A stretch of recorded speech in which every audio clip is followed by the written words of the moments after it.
Hey fellow collectors, my name is Bill, and today I want to show you a few pieces that are special to me and tell you the stories behind them. If you haven't guessed already, I'm a big Star Wars guy, so Star Wars.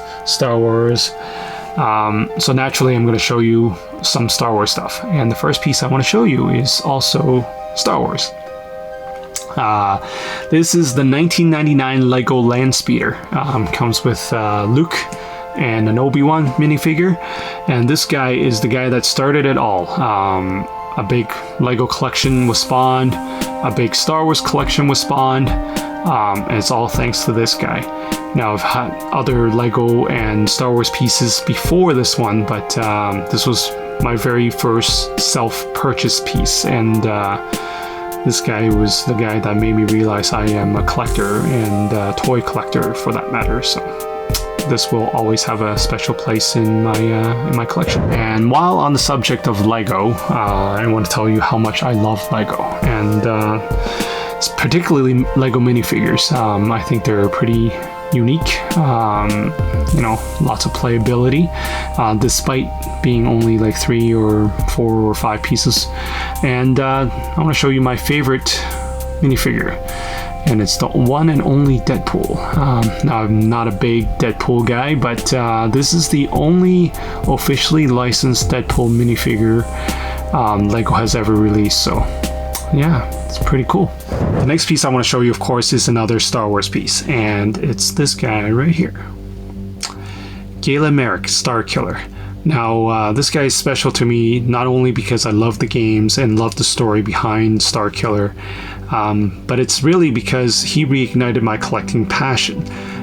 In the mid-2000s, I kind of developed that collecting fatigue, thought I was done with toys, done with collecting, just lots going on. But when I saw this guy, I knew I had to have him, and since then he's been on my shelf. No matter how many times I rearrange my collection and display, this guy's always front and center.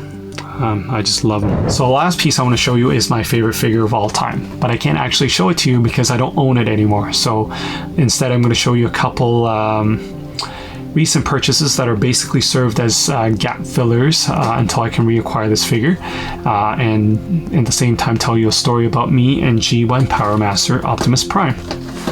So, in sticking with the G1 theme, this is one of the gap fillers, the G1 reissue Optimus. Nothing special, but I do want to show this because of this iconic image, which is my favorite box art of any figure ever. As for the Power Master story, is very simple. My parents gave away all my toys when we moved to Canada in 1991.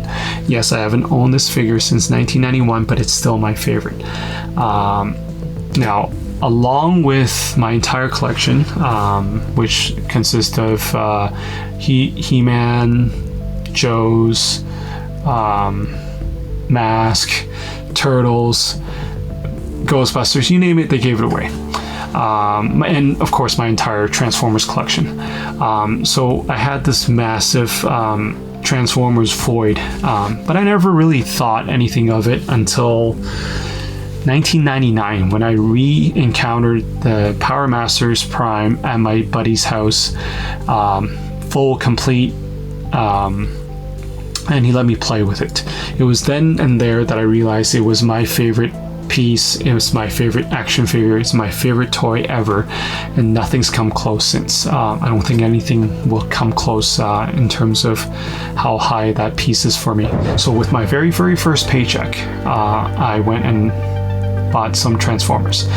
My very first self-bought Transformer was the Transmetal Rat Trap, which basically means I missed several years of the vehicles that were released in the 90s, as well as the early Beast Wars stuff.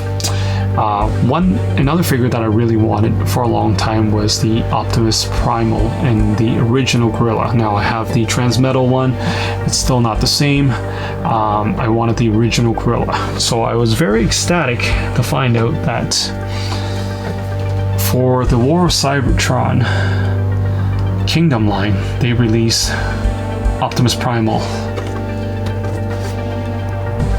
All in the Gorilla glory. And of course, this figure is so awesome in my opinion. I had to go rule of two. This guy looks both fantastic in gorilla form and in robot form. So one of my favorite pieces now. So that's my story about my favorite figure of all time. If you got a lead on getting a G1 Optimus Prime Power Master, let me know.